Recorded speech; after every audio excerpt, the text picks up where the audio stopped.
Hey, welcome back to Iron Anchor Cycles. I'm Shep, and we've got another really cool project here that I figured we would jump in and do a video on to show you guys what we're going to do. I will take a little bit of a step back here so you can see the bike that we've got here on the lift today, and hopefully for some of you this is something that you'll recognize right away. That red, white, and blue livery on a Dyna. This is a 2006, giving you a lot of clues. This is a 35th anniversary Super Glide. And what makes this bike special is that 35th anniversary is celebrating the anniversary of, if you do that math quickly, 2006 minus 35, 1971, which was the first year of the FX Super Glide. So that was a crazy cool bike, and actually at the time didn't sell super well, but has created a lot of lore over the last, well, more than 35 years now, obviously, probably close to 50, because it really was the grandfather, if you will, of the Dyna and everything that has spawned from that. So it was a very big deal. It was a revolutionary change for the motor company. Like I said, you can dig into the history a little bit, but the short version of the story is that FX, of course, stands for Factory Experimental, and this was a concept from Willie G. Davidson when he was head of styling and design for the motor company, where basically they were making two kinds of bikes back then. They were making Sportsters and they were making the big bikes, or the FLs. And what they decided to do, and this was Willie G's concept, was to take a Sportster front end and put it on the frame and rest of the bike, if you will, of an FL. So what you got from that was the FX was born. And the first FX model, like I said, was 1971, and it was a Super Glide, and it looked a heck of a lot like this. So in 2006, Harley created a special limited edition, anniversary edition of this bike. They're all numbered. In the case of this one, we've got 2197 out of 3,500. So there's not a ton of these running around. They're not, obviously 3,500 were made. They're not super, super rare, but they are super cool. We've had a few of them in the shop here to do little, bits and modifications on. I think the last one we had here was just about bone stock and really had all the original parts and was super, super, super clean. This one's been modified a little bit from the condition that it would have come from the factory in. There were saddlebags with the matching red, white, and blue #1 on them that this bike doesn't have. These bikes also came with mid-controls from the factory. This one's been changed to forwards. And I'm trying to look, not much else has been changed on this one. It's pretty stock. In the case of this bike, the owner has decided that he bought it, he's got another Dyna, I think a Lowrider S, but he found this one, fell in love with it, decided he wanted to give a little bit of a facelift and sort of bring it up to kind of the modern standards of the 21st century. So, well, in my heart of hearts, I would love to keep a bike like this as totally stock as possible. Number one, it's not mine, it's the customers, and we're gonna do what they wanna do. But number two, I think it would be great to really turn this bike into a bike that you can ride and really enjoy, with some of the modern conveniences. So we've got a bunch of stuff we're gonna do on this bike, making some updates and things like that, but no need to fear. We are certainly gonna keep the classic styling and lines of this bike the way it is and not go too crazy with turning it into something it's not supposed to be. So, with all that said, I figured we'd do a video on kind of showing you what we're gonna do on this bike. I just happen to love these anniversary Super Glides. I've told every customer who's come in with one, if we get tired of it, I'll buy it from you. I just think it would be a great one to add to the collection, being a Dyna guy that I am. But so, in any event, we're gonna get started on it, and hopefully you guys like what the transformation is. I think it's gonna really work for this customer, and I think it's gonna be a great bike when it's done. Obviously, the purists might be a little bit upset that we're gonna get rid of some of the original components on this, given how stock it is, but hey, it's not your bike, so you can do what you want with yours. So with that all said, I'm gonna go ahead and get started. We're gonna do some teardown on this. I'm not gonna record that. This isn't gonna be a how-to. I just kinda wanna show you what we're doing here. So we'll check back in when I've got some of the teardown done and we're ready to start looking at some new parts that are gonna go on the bike. So stick around. All right, figured this was a good enough place as any to check back in and kind of give you an update on the progress here. So like I said, basically all we did here was a little bit of disassembly. So obviously you can see we've got some stuff going on here in the rear, and we've also got the primary apart. So we're starting kind of back to front on what we're doing on this bike. The truth is we're actually probably doing more up here than we are back here, but I just sort of figured based on, well, I don't know what, just to start at the back and work forward. So why we've got the primary off is probably a pretty good question. And what are we doing in there? We're not really doing anything with the primary. It was about shifting back from forward controls to mid controls. Now, in some cases on bikes that came with mids and have been converted to forwards, you'll find that the forward shift lever, the one that runs through the primary and sticks out that the shifter arm goes on, you'll find that that's still in place, and it's just, there's a little retaining bracket, and it's just been held to this motor, this case screw here. In the case of this bike, the primary was disassembled and that shaft was removed and plugs were put on both sides of the primary. The good news is that the primary is still set up to be able to run that mid-control shifter arm, so a hole on the outer primary and a hole on the inner primary. The bad news was obviously that we had to take it all apart in order to put the new shifter arm in, and the reason for that is the lever that comes up on the back is welded to the pin that goes through, or the shaft that goes through, I should say, so it's a big L. So the only way to get it in there is to take the inner primary out, stick it in the back, and put it back on. So we take all this stuff off just so that we can get there. The other thing we did here, and this I actually already did, I know I said I only did disassembly, but I did put one new part on, which was, this is a shorter shifter lever here that is applicable to the mid-controls. There was an extended, taller one that was on here that we replaced back to the short one.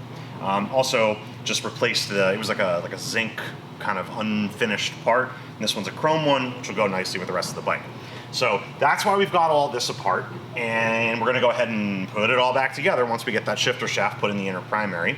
So that's sort of what's going on here. We've also got the tank lifted, and that's because, probably you can't see it in the video, but I'll give you a closer look maybe on the other side of the bike.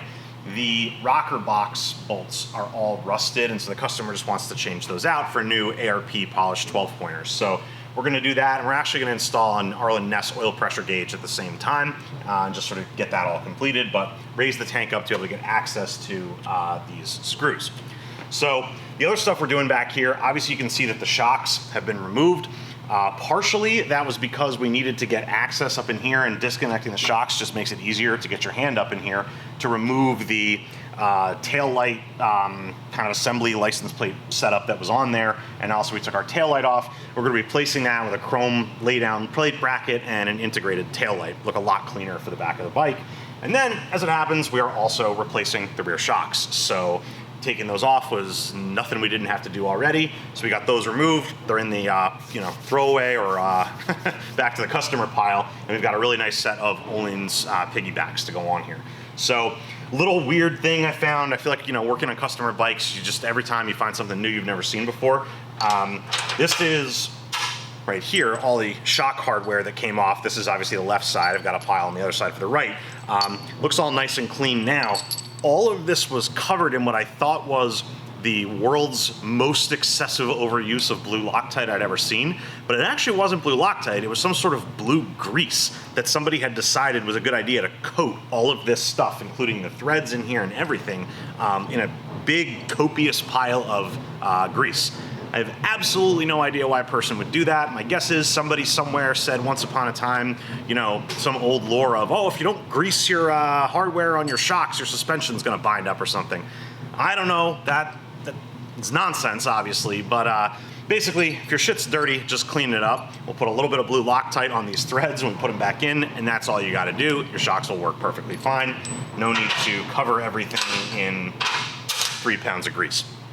So that's more or less what we've got going on back here. I'm gonna start working on getting some of this new stuff on. We'll show it to you, and then once I've got the rear kind of buttoned up, we're gonna move up to the front where we've got a lot more going on. We're doing some work on the front end, on the brakes, on the bars, got a lot of cool stuff to go on there. So nothing major on this bike. It's all just kind of a facelift to clean it up and just get it looking really sharp and riding nicely. So we'll hopefully be done with this pretty soon, but we'll check back in and give you a progress update.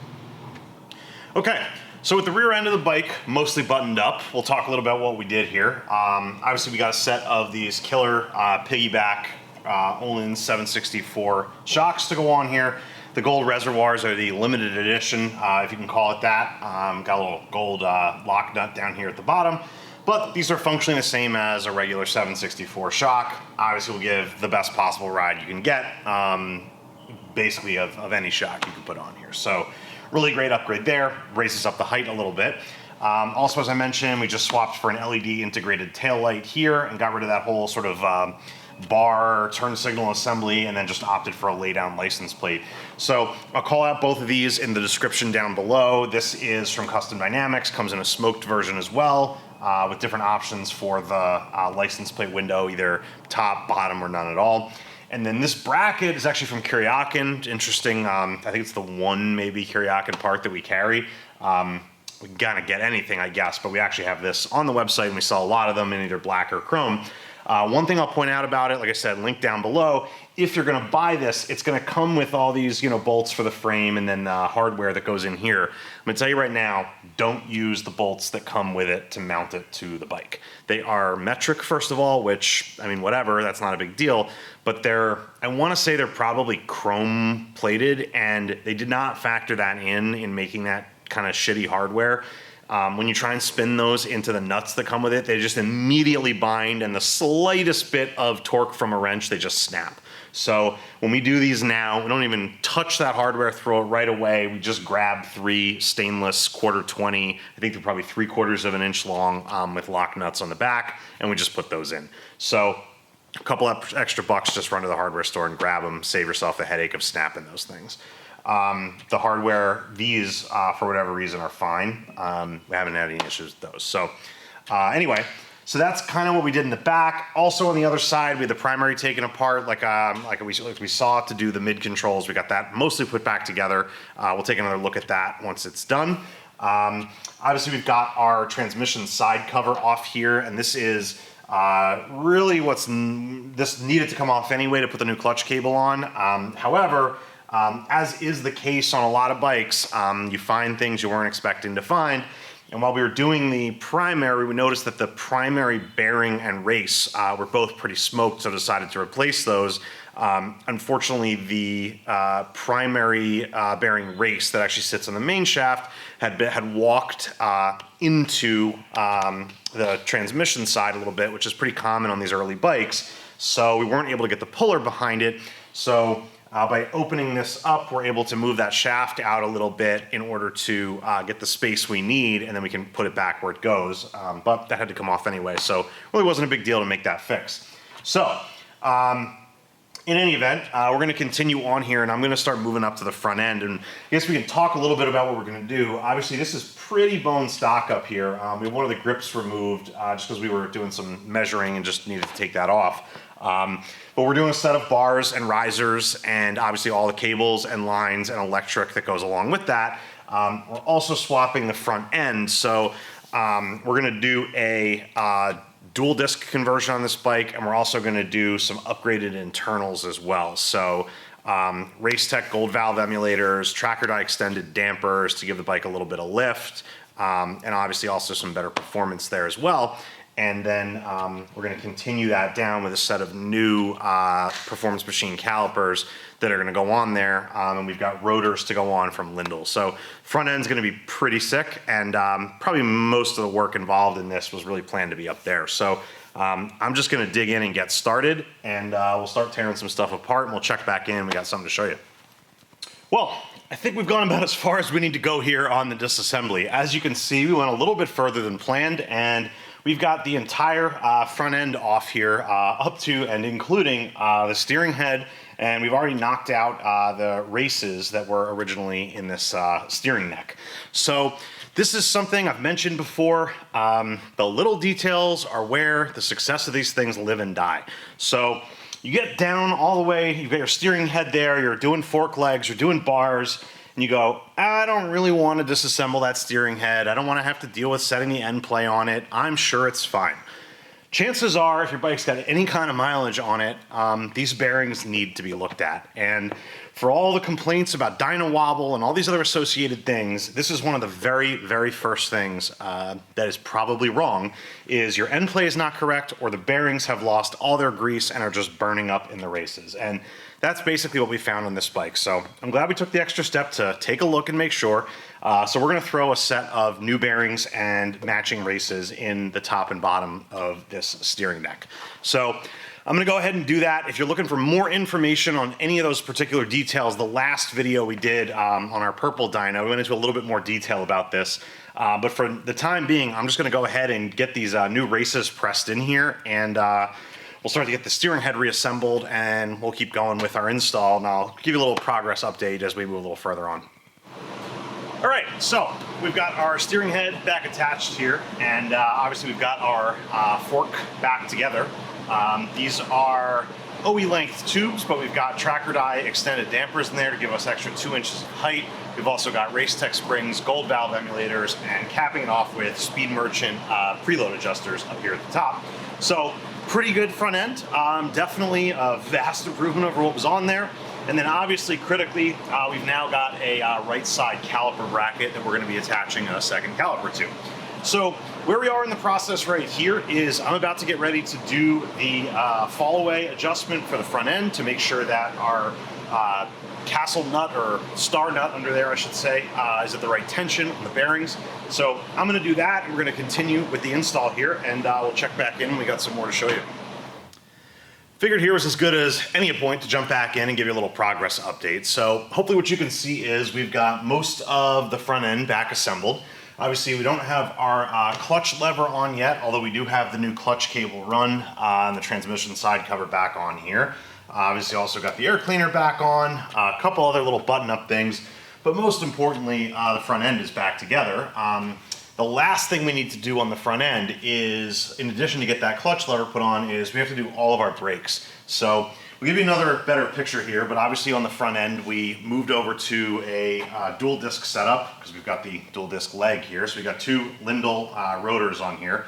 We're going to be running performance machine calipers. We've got a matching set of brake lines from Magnum and the Sterling Chromite.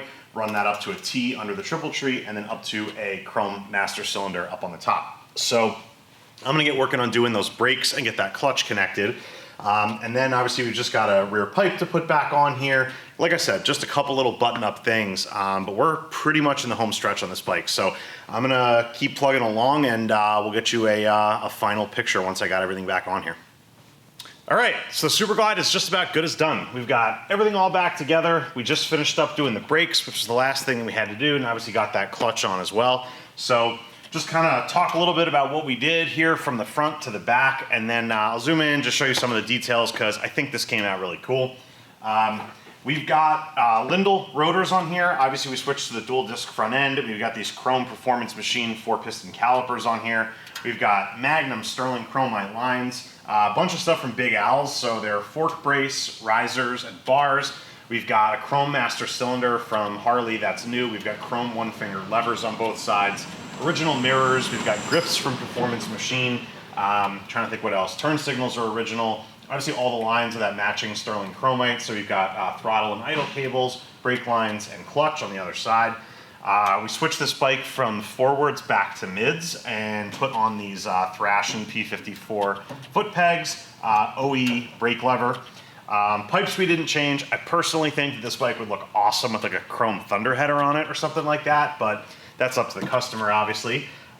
We changed out the rusty rocker bolts for some ARPs and added an Arlen Ness oil pressure gauge.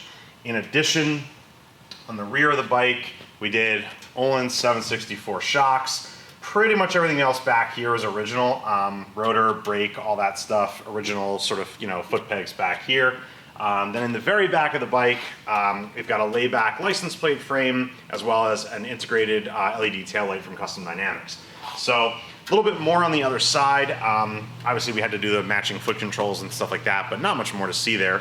But I do think what we'll do is maybe put this bike on the ground, and I'll just give you a kind of a once over so you can kind of see how the stance is now. I think it looks really great, and I think that really most importantly, in a bike like this, you really don't want to, or at least I didn't want to, change it too much from the aesthetic of what it was meant to be. And like a bike like this that's special, it's an anniversary bike, an anniversary of a crazy cool bike, obviously.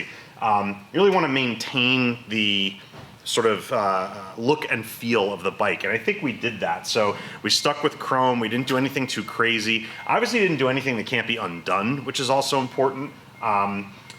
Just upgrading the brakes, the bars, controls, things like that, it's all bolt on, bolt off. So this stuff can be, put back to stock if somebody wanted to, but I think we just cleaned it up and, upgraded components where it needed to happen. So I'm gonna put the bike on the ground, we'll do a walk around of it, and that's gonna do it for this video.